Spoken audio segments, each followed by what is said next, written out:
আজকে দুপুর থেকে এত সুন্দর ওয়েদারটা, বৃষ্টির মধ্যে একটু বিকেলের দিকে কমেছিল, কিন্তু এখন আবার বৃষ্টি হচ্ছে। চলুন এই বৃষ্টিতে একটু পকোড়া করে খাওয়া যাক।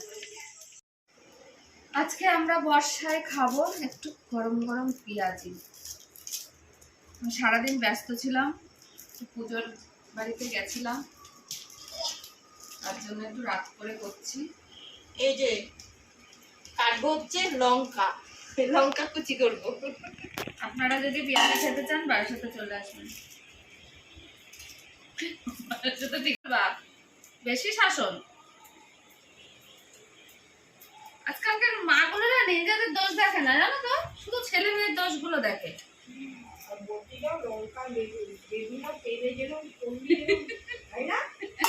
আমি খুবই নিরীহ মানুষ। ওরে বাবা, পিউতে চুপ কর।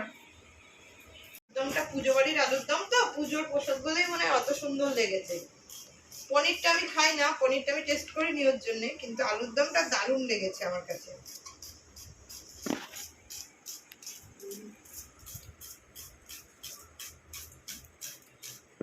দেখুন কাঁচি দিয়ে কি সুন্দর ঝিরিঝিরি করে লঙ্কা কেটেছি।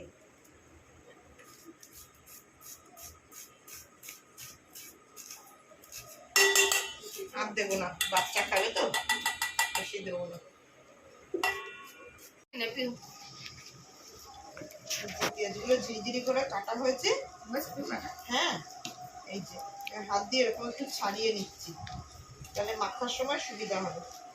আগে এক এক করে জিনিসগুলো দাও। আগে অল্প একটু নুন দিয়ে করে নে তো, তাহলে জলটা দেখে বেরিয়ে যাবে। বেশি দেবো না, ভাজা তো।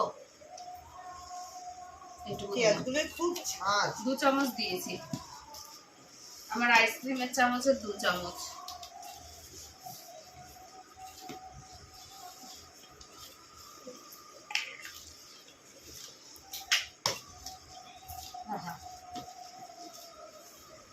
এইসব মাখামাখি দিয়ে তো সেইভাবে বলা যায় না, যেরকম পেঁয়াজ সেরকম সেই বুঝে বেসন, চালের গুঁড়ো এইগুলো দিতে হবে। চালের গুঁড়ো দেবো একটু মচমচে করার জন্য।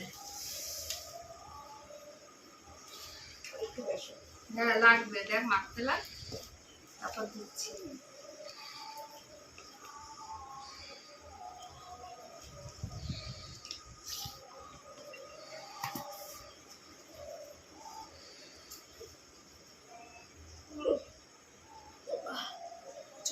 নাহলে একটুখানি সামান্য একটুখানি জল যদি লাগে দিচ্ছি। না না, জল লাগবে না, পেঁয়াজ থেকেই জল বেরিয়ে যাবে।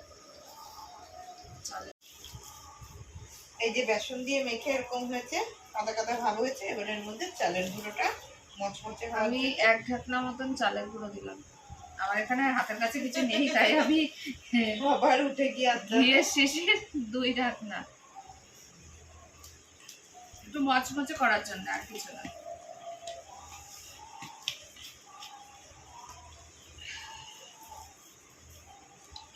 মাখা হয়ে গেলে রান্নাঘরে যাবো, পরে একটু যাবো। এই যে আমাদের পেঁয়াজটা মাখানো হয়ে গেছে, এবার পেঁয়াজি ভাজবো। চলুন। জন্য আমরা বাইরে যেতে পারছি না, তাই ঘরে বসে একটু পেঁয়াজি ভেজে খাচ্ছি। কড়াই গরম হয়ে গেছে, তেল দিয়ে দিলাম, তেলটা একটু বেশি দিলাম। ভাজা ভুজিতে তেলটা একটু বেশি দিলেই ভালো হয়। আর এই কড়াইটা আমার ভাজার কড়াই।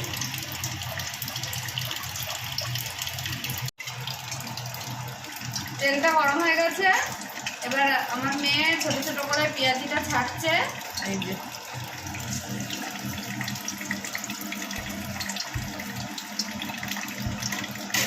অনেকদিন ধরে ভাবছি পেঁয়াজি খাবো, গরম পড়েছিল বাবারে। গরমে তো কিছুই খাচ্ছিলাম না, খালি শরবত খাই। শরবত, ডাল আর মাছ ভাজা। হয়েছে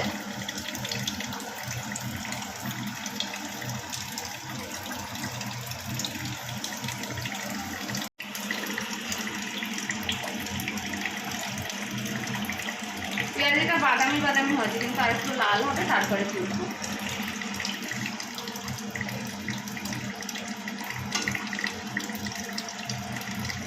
যদি মনে করেন ভালো হয়েছে একটু দেখবেন। আর ভাজাটা হয়ে এসছে, পেঁয়াজিটা তুলবো বলে গ্যাসটা বাড়িয়ে দিয়েছি। সবসময় ভাজা তোলার সময় একটু গ্যাসটা বাড়িয়ে নেবেন, তাহলে ভিতরে তেলটা বেরিয়ে যায়। যদিও বা জানেন সবাই, তবুও একটু বললাম। না, কিছু কিছু টিপস আবার আমরা অনেকে জানি না, জ্ঞান দিলাম। জ্ঞান না, কিছু কিছু টিপস, এগুলো হচ্ছে টিপসের ব্যাপার না রান্নাঘরে। পকোড়া রেডি।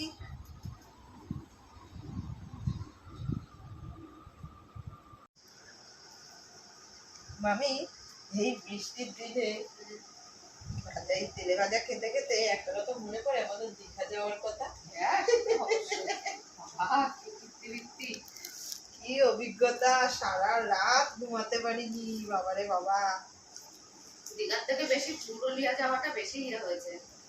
গাড়ি পাই না, গাড়ি পাই না, গাড়ি পাই না, সকালবেলায় গাড়ি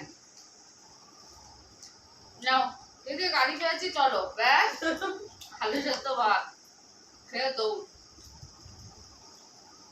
4টে ঘর ভাড়া নিয়েছে, নিয়ে 2টো ঘরে তোরা মামিরা যেই রুমে মামিদের জন্য যেই রুমটা নেওয়া হয়েছিল, সরি 3টে ঘর নেওয়া হয়েছিল, একটা রুম তো পুরো ফাঁকাই করে রইলো।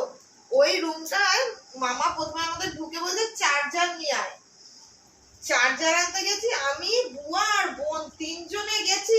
ওই ঘরে পা দিয়ে মনে হচ্ছে কি আমরা আর পা সরাতে পারছি না, চার্জারটা যে নেবো আমরা নড়তে পারছি না। পিছন দিকে তাকালে তো আমার ভয় লাগছে। সেই কোন রকম মানে ব্যাগ সমেত এরকম খামচা দিয়ে নিয়ে যে ওই ঘর থেকে বেরিয়েছে, আর ওই ঘরে কেউ ঢুকেইনি। না ওই ঘরে ব্যাগ আর জুতো রেখে দিয়েছিলাম, জামাগুলো এনে শুধু পরে ওই একটা রাত্রে এই ঘরে ছিলাম। আর তারপর দিন সারা রাত তো ঘুমাতেই পারিনি। তারপর তো একটা ঘর পুরো ছেড়ে দিয়ে সব মামি, লতা মাসি, ডোনা টোনা সব এক ঘরে ছিল, আর আমরা এক ঘরে ছিলাম।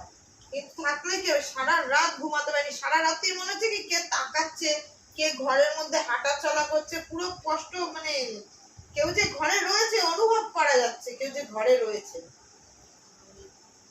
পরের দিন সকালে তো হয়েছিল ঘর পাল্টানো হলো।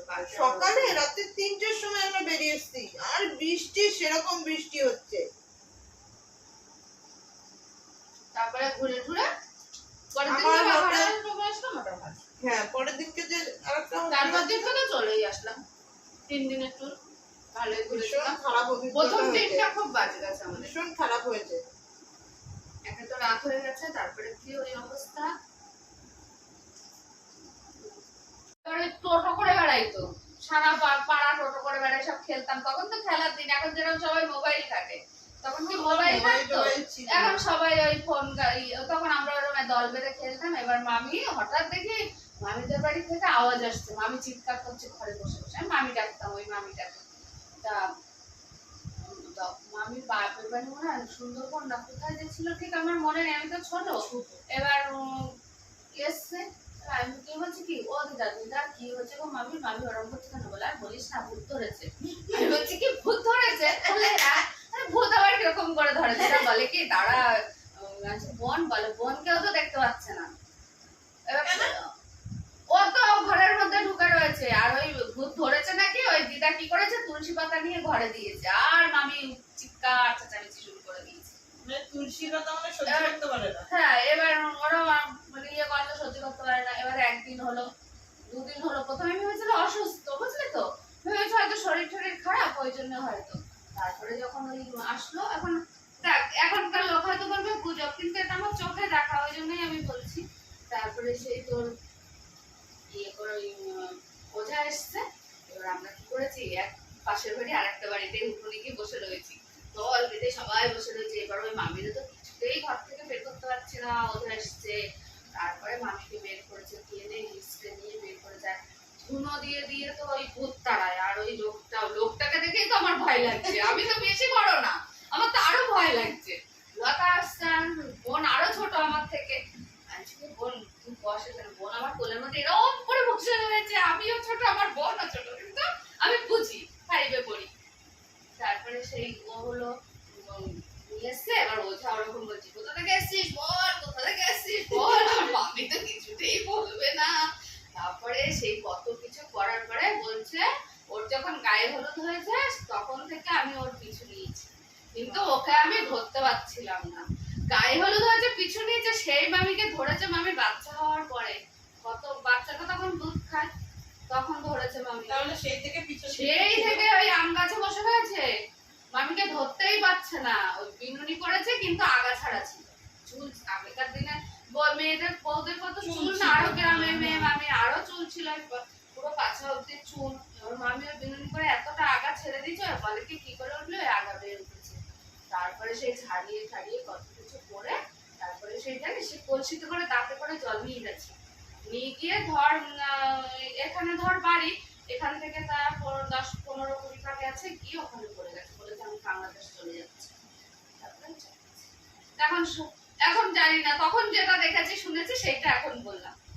আর আমার বাবার সাথে যেটা হয়েছিল সেটা একদম সত্যি। ভগবান যদি থাকে তাহলে এরাও আছে, এটা বিশ্বাস করি। জানি না, আমি এটা দেখেছি নিজের চোখে। আর আমার বাবারটা আমি দেখিনি, আমার বাবা গল্প বলেছে তাই শুনেছি। আমার বাবা তখন, আমার বাবাই তখন ইয়ং বয়স, আমি কি করে বলবো। আমার বাবা বলেছিল ওই মামার বাড়ি থেকে ওরকম, বাবার মামার বাড়িতে বাবা মাছ আনতে, দাদু বলেছে মাছ নিয়ে আসতে, বাবা মাছ নিয়ে সাইকেলে করে আসছে। সাইকেল নিয়ে যাচ্ছে, পাশে ওরকম চেনা জানা লাগছে, আর দেখেই যাচ্ছে আর সে শুধু এগিয়েই যাচ্ছে। তারপরে বাবা যখন বুঝতে পেরেছে, মাছের ব্যাগ ছুঁড়ে ফেলে দিয়ে বাড়ির সামনে গিয়ে সাইকেল দিয়ে পড়ে গেছে। তারপরে তো 3-4 মাস বাবা পুরো অসুস্থ ছিল, যে মানে উঠতে পারতো না, তাকাতে পারতো না, অনেক কষ্টে ঠাকুমা ইয়ে করে তারপরে বাবাকে সুস্থ করেছে।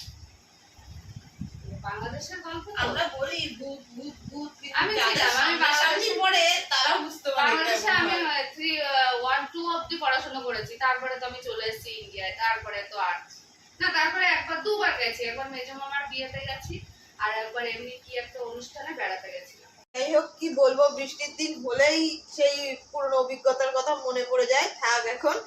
এই পেঁয়াজিটা যে আমরা বানালাম, বানিয়ে খেয়ে খুবই মজা লাগলো বৃষ্টির দিনে। আপনারাও এভাবে বৃষ্টির দিনে পেঁয়াজি বানিয়ে খেয়ে দেখবেন।